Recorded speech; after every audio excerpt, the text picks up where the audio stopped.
Hey there, it's Tom Corson-Knowles, founder of TCK Publishing. And today I'm going to answer your questions about writing, publishing, and marketing books.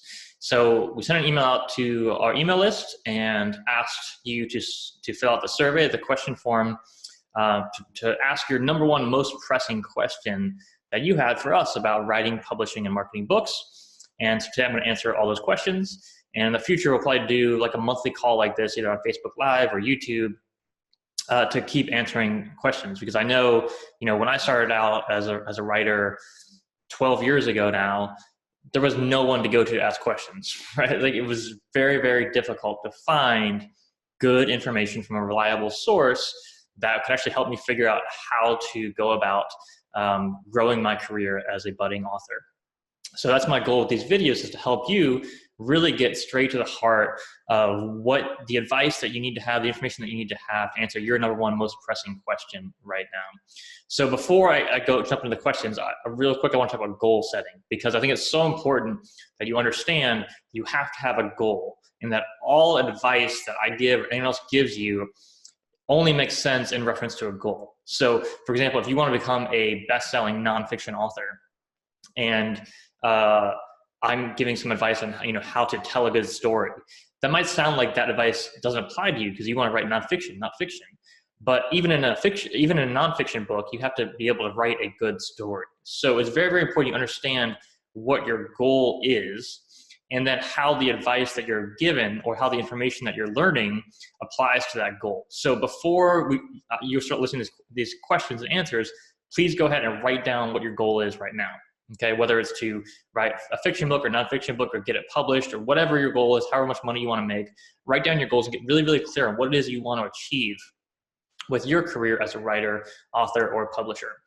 Now, the other thing I'm going to challenge you to do is 10x your goal, because the thing is, most people in life, we don't aim at too big of a goal and miss. What happens is that most people in life aim at too small of a goal and they hit it, right? Most people are living at 20%, 30%, maybe 40% of their actual true potential in life. And one of the things that can help you raise your standards and raise your potential and raise the results you're getting in life is to challenge yourself to achieve something bigger. So if you think you can only write one novel, you can probably write at least 10, right? If you think you can only write 10 novels, you can probably write at least 100. Other people have done it. So why not you, right? So I challenge you to set big goals, because the bigger goal you set, the more it will challenge you to change your thinking, change your beliefs, change your behavior, which ultimately change the results that you get, okay? So don't settle for just one book. Don't settle for just one success in life. Try to achieve as much as you can. Why not go as far as you can? Why not write as many books as you can? Why not be as successful as you possibly can, right? So raise your goals at least 10x. So with that said, let's jump into the questions. So the first question is, someone has 4 books complete and they're ready to publish, but they don't have the money that a publisher wants for them to publish their book. They're trying to sell the first one so they can publish the other 3 books, but they've had no luck so far. His wife is fighting cancer, and it's hard to save money. He feels like self-publishing would cost more money that he just doesn't have right now. So what should he do? Keep a positive mind if something will come up, or just give up on writing? So that's a tough spot in life, right? Your wife's got cancer. You've got 4 books completed. You're working on your 5th one now, and you're stuck. You feel like you don't have the money to invest in self-publishing, and you don't have a publisher right now. So this is a challenge that probably everyone can relate to, right? You have a goal. You want to get your books published and become successful, and you come up with some big roadblocks. One of the big roadblocks is not enough money, right?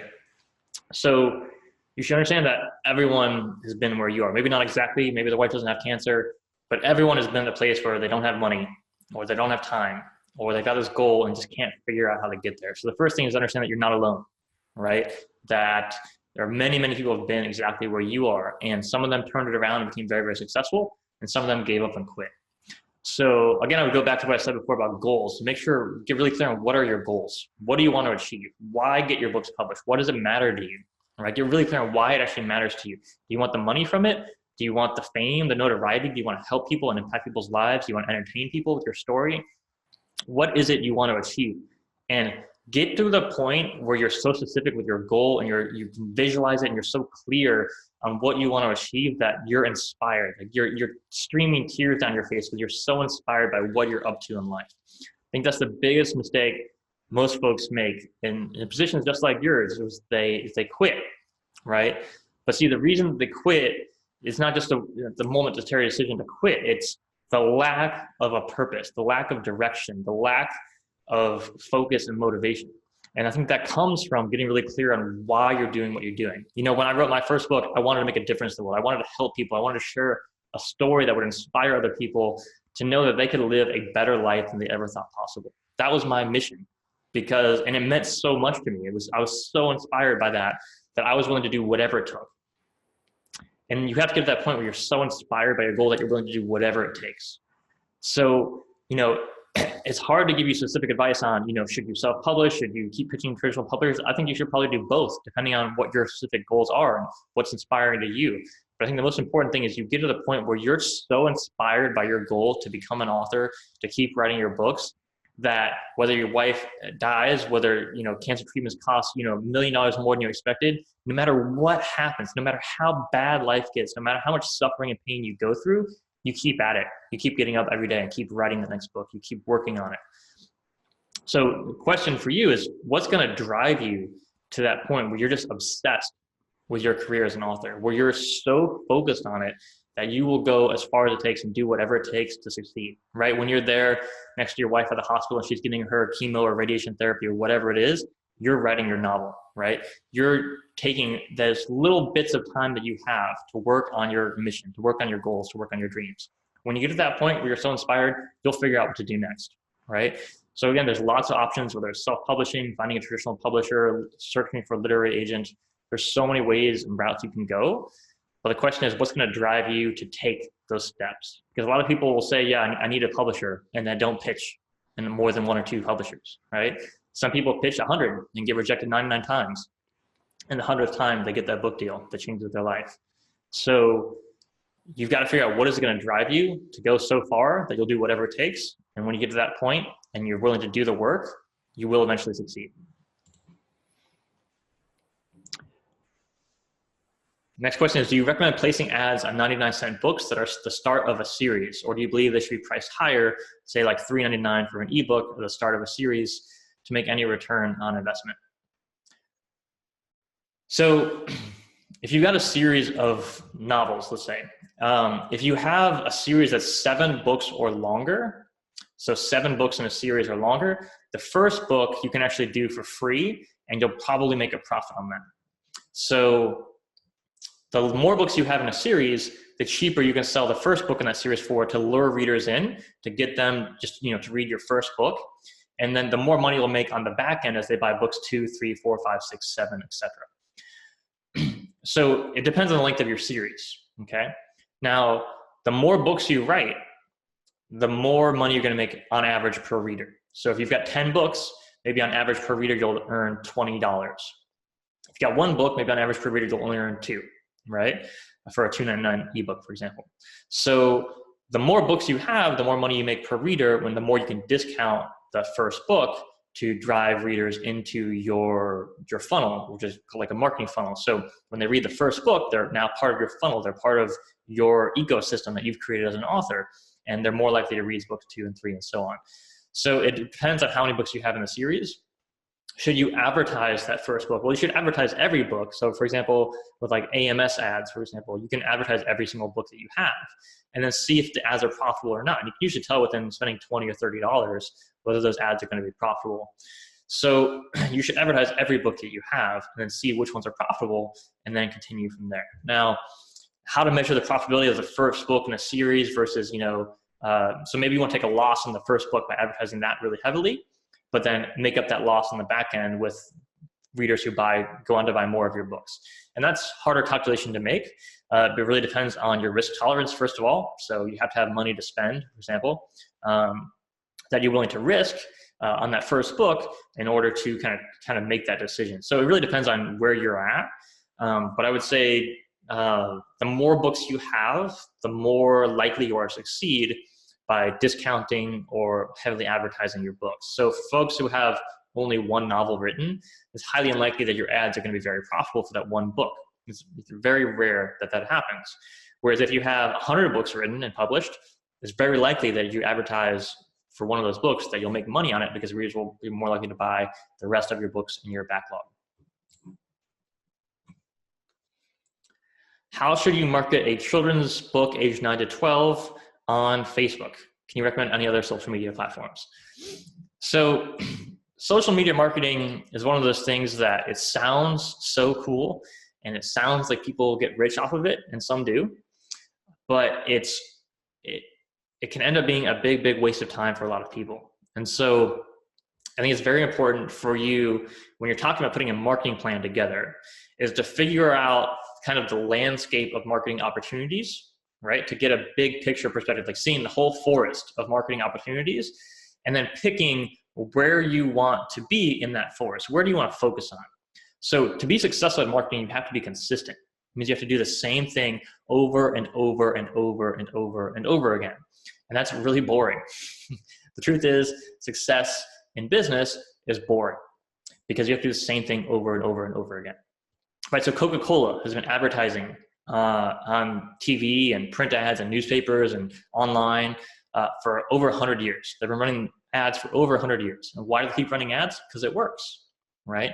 So you have to find that thing like Coca-Cola, find that thing for you that works, and then do it over and over and over and over again, week after week, year after year after year after year. That's how you create success from a marketing standpoint.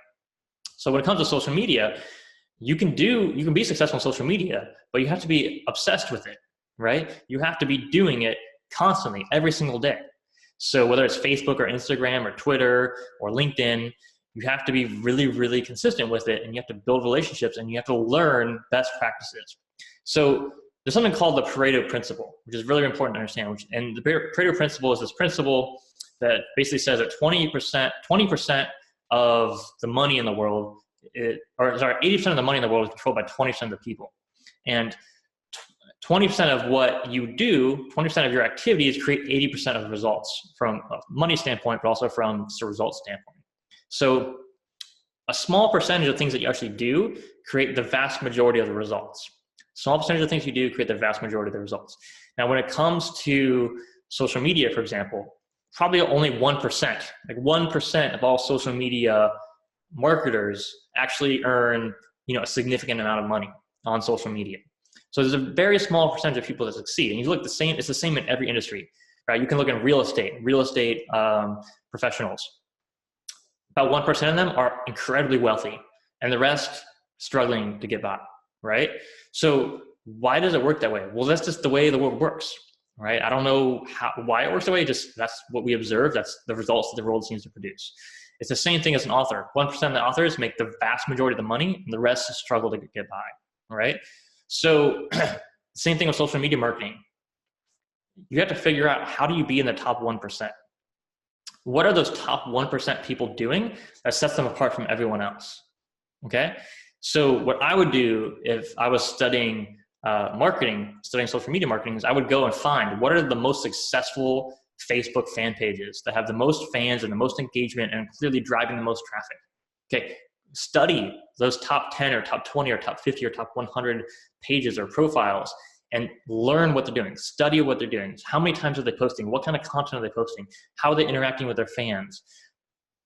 You have to get obsessed with this to be successful, because only the top 1% of people who are crazy successful are obsessed with it enough and working hard on it enough to create those kinds of results. So if you want to create significant results from social media, you can't be in the bottom 50%. You can't even be in the top 25%. That's not good enough. You have to be in the top 1 or 2% to be really successful at it. So find that thing for you in marketing that you love to do so much, that you're so passionate about and excited about, that you're willing to do the work to get in the top 1%. Okay? Because if you're not willing to do that, you're not going to get the kind of results that are really going to make a big difference in your career, right? And that's why so many authors kind of post on social media all day and struggle with this thing, but they're not really interested in it enough to create big results and big success. So find the thing that you're interested in enough to create big results and big success. And if it's social media for you, perfect. jump right into it. If it's, maybe it's media and doing interviews, maybe it's video marketing, you creating videos on YouTube, maybe it's you writing blog posts. Figure out what it is for you that you love to do for marketing and commit to being in the top 1% at that activity. And that's how you create real success in marketing. It's not by doing a whole bunch of different things and kind of, half-assing a whole bunch of different marketing activities. It doesn't work. It doesn't create any kind of meaningful results, right? So you could spend 2 hours a day on social media and get almost no results the next 1 year, 5 years, 10 years, right? Or you could spend, 2 hours a day on social media and be hyper-focused on it and just be the best at what you do and create huge results. But it depends on your mindset, depends on your commitment level and your consistency, doing in the same thing day in, day out, over and over and over again. So find that thing you're passionate about enough to do over and over and over again every single day and become the best at it.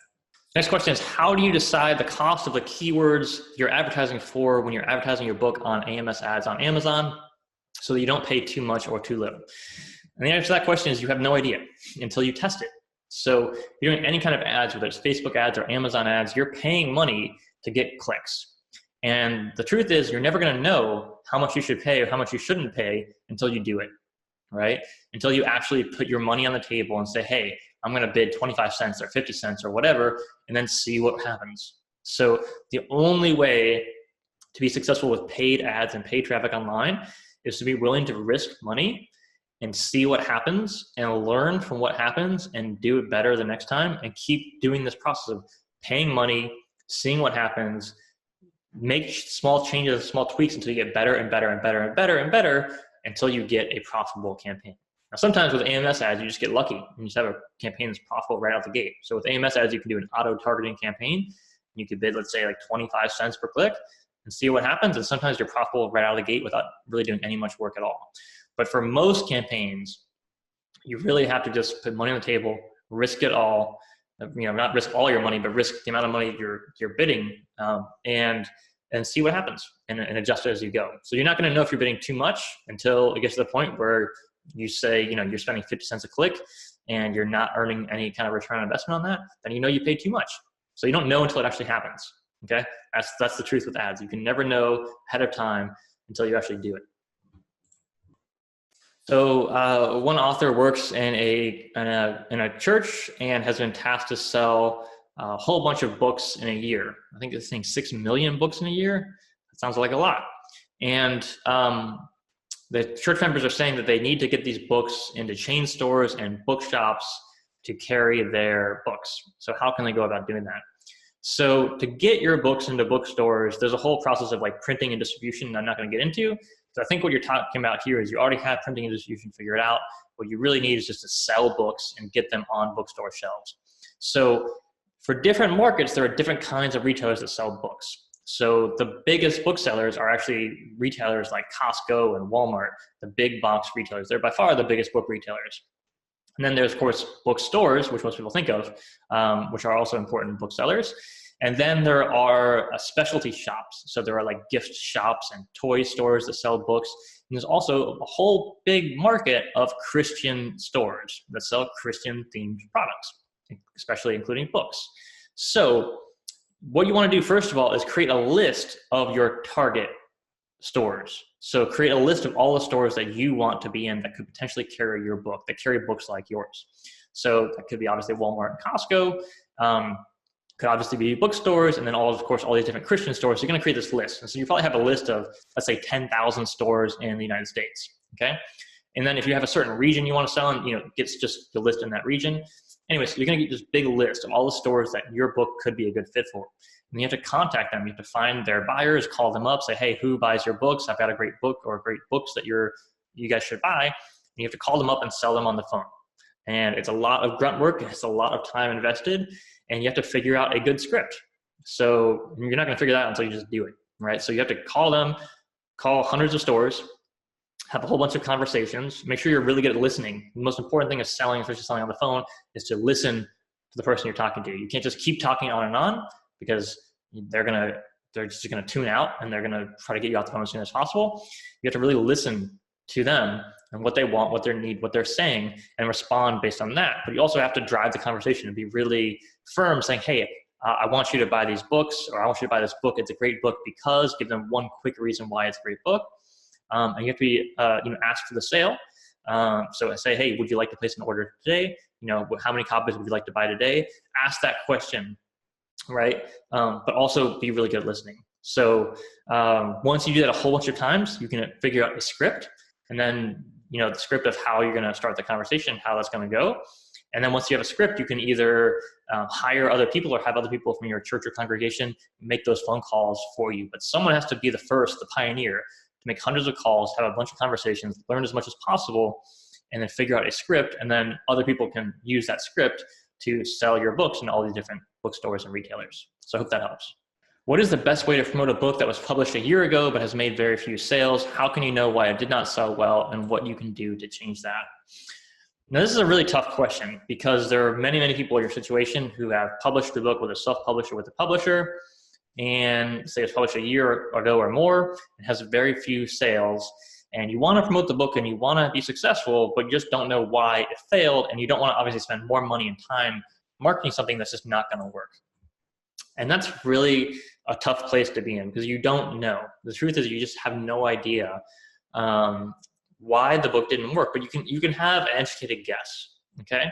So you want to try to figure out what are the different factors that drive book sales and which of those might be positives or negatives for your book. So for example, there's the book title. It has to be an interesting book title, right? It has to be something that will get readers interested. It has to be a good book cover that will make readers interested. It has to be a good book description on Amazon. It has to have good reviews, right? It has to be a well-written book. It has to be a popular market with lots of demand. So, if you're writing a book on, how to install sprinkler systems, there's just no demand for that. No one's going to buy that book, no matter how good all the other factors are. There's no demand. Whereas if you have a book on, a zombie post-apocalyptic sci-fi novel, well, there's a lot of demand for those kinds of books. So maybe that's not the problem. Maybe it's a different reason, right? So figure out what all the different factors are that influence book sales and try to rate your book as objectively as you can, and ask other people who really know what they're doing to rate your book as objectively as they can on those different factors. And try to figure out which factors can you improve with that book, okay? So maybe you can get a better book cover. Maybe you can write a better book. Maybe you can get better reviews or more reviews on Amazon. So you have to try to figure that out. The other thing you should do is read all the reviews for your book, and anything that's critical or negative, devour that. That's the best information you can possibly get, are the bad reviews for your book. Because you can read those bad reviews and try to figure out what you can do to make your book better. Sometimes people just leave crazy bad reviews that give zero helpful information, whatever.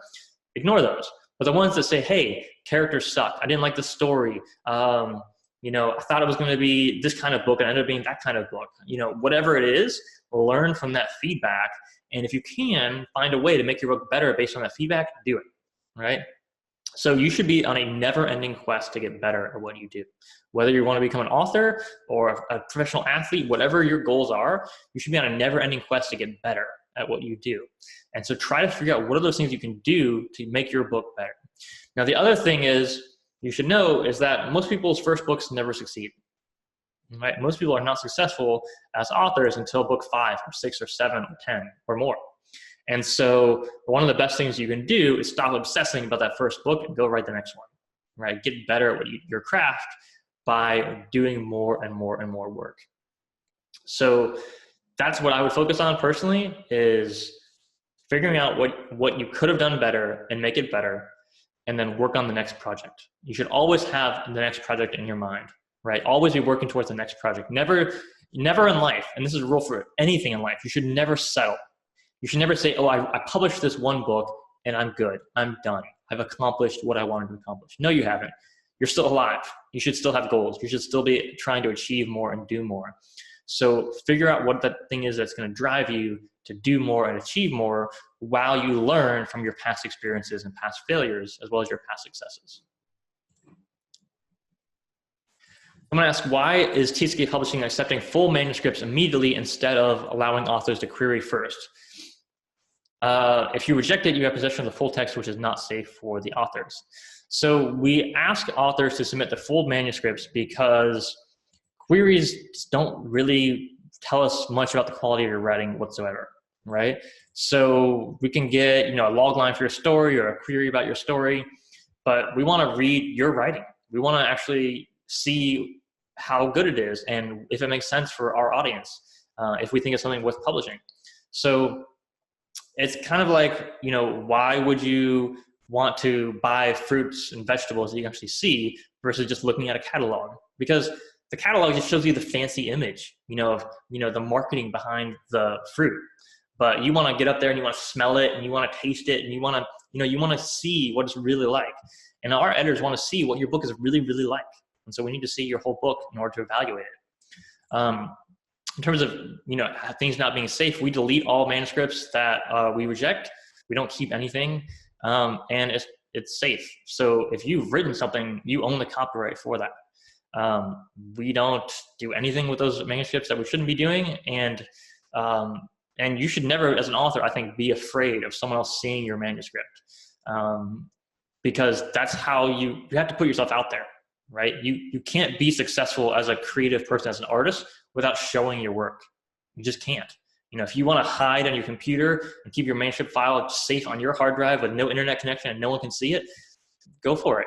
But this is not how you create success as an artist. As an artist, you create success by sharing your work and finding people who support your work, who love your work, who want to share your work with more people. That's how you create success. So you have to be willing to take that risk. So I recommend you do your research on copyrights. You can go to copyright.gov for those folks in the US and read up on copyrights and how they work. It's important information you should know. But ultimately, you have to get to the point where you feel confident enough in your work and safe enough in the world that you're willing to share your work and not be worried about the consequences of sending your manuscript to someone. Because trust me, the weight of regret is far heavier than the weight of failure and making mistakes. You know, at the end of your life, you know, when you're looking back, are you going to say, oh man, I wish I hadn't sent my manuscript because, you know, something bad happened? Or are you going to say, you know, I wish I had tried more. I wish I had sent it to more people. I wish I had shared this with more people to see if they, you know, if this vision, if this mission of mine could really catch on. And I think that's what really matters at the end of your life is, you know, that you gave it your all. So I think you should give it your all, and you shouldn't be afraid to share your manuscript with people. Yes, you should do so wisely, but you should not be afraid to take risks, because if you don't take risks, you can't succeed in life. Okay, Tanya asked, she's getting ready to prepare her manuscript for submissions to different publishing companies, and several of them are requesting a website, a blog, or a social media page that represents the author's writing. So she's wondering, how important is it to have a website, a blog, or a social media page to actually become a published author? And I would say it's very important. You know, it's the sign of a professional. You know, amateurs don't have websites. Amateurs don't have social media platforms and followings. That's what amateurs do. Professionals have websites. Professionals have social media pages. Now, it doesn't mean you have to post on your social media page all day. And I think social media is less important by far than the website. But you have to have something, right? You have to have something that exists on the internet. You know, it's 2019 now. You have to have something on the internet that says you're an author and you're a writer, here's your work. If you don't, you're just an amateur still. So do that. You know, on our website, TCK Publishing, we've got a post on, you know, how to create your website on WordPress in 30 minutes. It's very fast, very easy to create a website and a blog. So do it. Do it the right way. Do it professionally. Do it as best as you can. There's just no excuse to not have it. You know, if you want to become a professional writer, act like a professional, do what professionals do. And that starts with having a website. And if you choose to, have social media platforms. But there are also many successful folks who choose not to use social media, and that's okay too. So, you know, choose which way you want to go on that one. So an author just published a new book on Amazon and wondering what the best ways are to market their new book so they can generate consistent sales. And this is very similar to the question before, is, you know, having a book that's a year old and how do you promote that? So, but for a new book, it's all new, right? You don't have any sales results to look at yet. You don't know how it's going to go. And so what you have to do is put everything you have, everything you can, into marketing that book and promoting that book. Now, I think some of the most important marketing decisions you make are done well before the book is ever published. You know, it's the title of the book and the cover design and the book description you write and the quality of the book you write and what the book is about and, you know, who edited the book and how many rounds of revisions you went through. All that stuff is part of marketing. And so you have to figure that out on the front end. But once the book is released, now you got to spread the word. You got to share it. Share on social media, share it on your blog, on your website, tell people, find book reviewers, contact them, go to conferences, talk to people, do book signings, start a blog, you know, there's millions of ways you can promote a book. And I think you should do all of the things that make sense to you to do. But again, what I talked about before, you have to find what is that one thing you want to do for marketing that you're going to become the best at. What is the one thing you're going to do week after week, month after month, year after year after year, every single day, that's going to get the word out about what you're doing. So try hundreds of different things and then pick the one or two that you're most passionate about, most excited about, and master those. That's how you create success. So the answer is do everything, right? Don't hold back. Most people tiptoe, into the waters of marketing. They try a thing here, they dabble there, and they say, oh, well, I tried really hard for 6 months to promote my book and it didn't work, and they give up. And that's not what successful people do. Successful people try again and again and again and again and again until they figure out what works. And in my experience, that often means trying lots of different things until you find the one or two things that you're really good at or could become good at. And then you keep doing that over and over and over again until you become the top 1%, the best at blogging, or the best at video marketing, or the best at conferences and book signings. So someone has a book and they're going to, I assume, self-publish it. They have a great book title and a great book cover, and they want to know what is the single most important thing they should do before publishing the book. And I think for me, that's a pretty easy answer. The single most important thing you should do before publishing a book is work on as many rounds of revisions as possible with at least one or two really great editors to make it the best book possible. You want to be really proud of this book that you're putting out in the world, and you want to make it the best book it can possibly be. And you want it to be, the best book you can possibly make, right? So don't hold back. Don't hold back on making it as valuable as possible, making it as good as possible, having the extra round of revisions. I interviewed one author, Steve Berry, who's sold 20 million plus novels, and he talked about how he goes through 50 to 75 rounds of revisions before his manuscript is complete, before he even gets to editors. So you don't have to do 50 rounds. Some so that's excessive for a lot of people, but you shouldn't just do just one or two or three or five. It should be a lot more than that. So be willing to do as much work as possible as is needed to make the book as good as possible.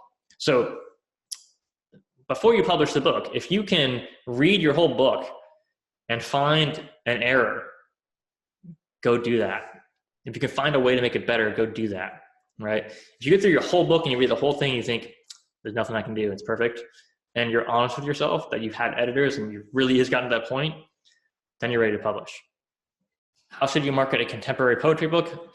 Again, with the marketing, is figuring out what's going to work for you. Try hundreds of different things, find the things that really work, and keep doing that over and over and over again. How should you create an ebook if you're going to self-publish? Should you use KDP Word? Should you use Ultimate Ebook Creator or something else? There are so many different tools and softwares you can use to create ebooks. I like Microsoft Word because it's just so simple and so easy. It is not the most professional. There are, more quote unquote professional ways to do it, but it works. And I think for beginners who don't have a lot of money and time, we've got free guides on our website to show you how to format your ebook with Microsoft Word. That's what I recommend for most people because it's going to look just as good as any other ebook if you do it right. And it's going to be faster and easier. If you want to do more advanced stuff, there's software called Sigil and Calibre. Those two softwares are free, I believe. And so with Sigil, you can actually go and edit line by line the HTML of your book, but you have to understand HTML. You have to understand how all that stuff works. And so you can study up on that if you want. So if you want to do super advanced, I would say use Sigil and Calibre. If you want to do simple and quick and still good, I use Microsoft Word.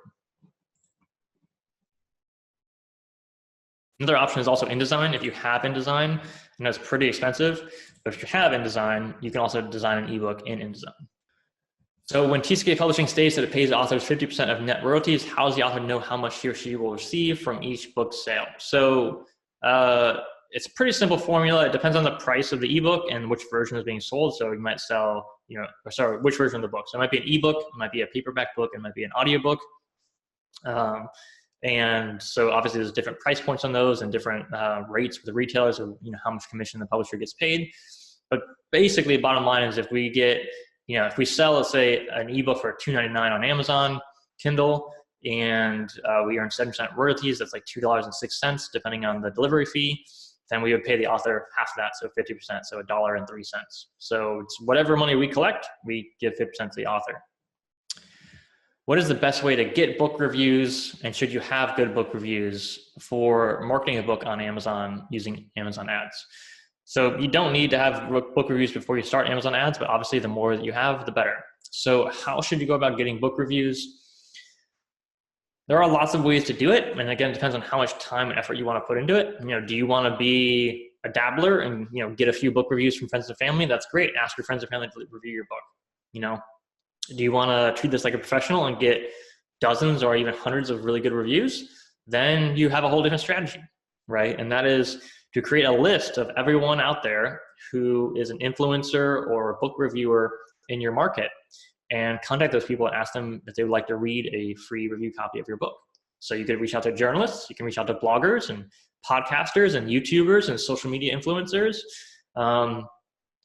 writers for different magazines, book reviewers who've reviewed books on Amazon, book reviewers who review books on Goodreads, etc. So find folks who have a proven track record of liking to read the kinds of books that you're publishing and writing reviews about them, and create those lists and contact those people and ask them if they like a free copy of your book. So it takes a lot of time and effort to do that. But if that's how you want, if you want to get book reviews and you want to get good book reviews that will actually help you sell more books, that's how you go about it. Now, the other option is to just sell lots of books. So there's some percentage of readers, I think it's like less than 1%, that will leave a book review for a book. So if you get 10,000 sales, you're going to have more book reviews than if you only sell 100 books. So those are really the only two ways to do book reviews at scale, is to sell a bunch of books or to create a big list of people who would be interested in reviewing your book and contacting them. There's no easy way to do it. That's what it takes. I've been querying and submitting a book to publishers and agents for 9 months. So far, no luck. Many of them never even replied. What can I do to make my query letter stick out so that someone reads it? So first of all, I know exactly how you feel because I've been there. Except for me, it wasn't 9 months, it was 6 years. And most never reply, and most never will. So that's just how the game works. So you have to understand that life is a big numbers game, especially like querying agents is a big numbers game, right? So if you send, let's say, 100 query letters out, a certain percentage of those are going to respond to you and read the manuscript, okay? Now, the better quality your writing is in the query letter, and the better quality your book is, and the more demand there is for a book like yours, the higher that number will be. So let's say you've got a book that's a very low demand market like poetry, and let's say you've got a very bad written query letter, and you've got a very bad, poorly written book of poetry. Let's say you get 1 out of 100 will read your book, and they'll say, no, it's bad, I don't like it, okay? Now maybe you improve the query letter and improve the writing of the book and improve a different book that says in a market with more demand, you're going to up that number. Maybe it'll be 2 or 3 or 4 or 5 or 10 or 20. It's probably never going to be more than like 25. Like, a quarter of them are just not going to be interested for whatever reason, regardless of how good your query letter is and whatnot, right? So there's going to be some number, 1% to 25%, somewhere in that range. And so your goal should be obviously to get that percentage higher, right? You want to go, instead of having 1% read your book, 25%. So how do you do that? You write a better query letter, you have a better quality book, and you write a book that's got a lot of demand that agents and publishers really want to publish, right? So you can do those things. But the other thing you have to realize is that regardless, it's still a numbers game, right? So what you can also do is just query more, submit more, right? Have you submitted your book to every literary agent that might be interested in publishing a book in your genre? Have you submitted to every publisher that might be interested? If not, why not? Right? Like, why not go all the way? Why not just try it all, see what happens? That's how you win a numbers game, is that you keep doing it. You just do more work than anyone else is willing to do. That's how you become a professional athlete. That's how you become a professional author, is you do more work than everyone else is willing to do.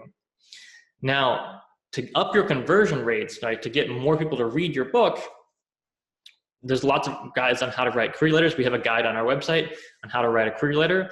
I would follow that guide to the T and make sure you've gotten a really great quality query letter. Is it really well edited? Have a friend edit it too. Make sure there's no typos or errors in it. And after that, it's a numbers game. Once you do the best job you can at the query, at the manuscript, and at, the type of book that you're submitting, you've done your best, right? If you've done your best query letter and your best manuscript that you're submitting, the only other thing you can do is keep doing the numbers, keep working the numbers, keep submitting, right? And if you submit to every publisher and every agent, and you have the best query letter you have, and you don't get a deal, write your next book and start pitching that one, right?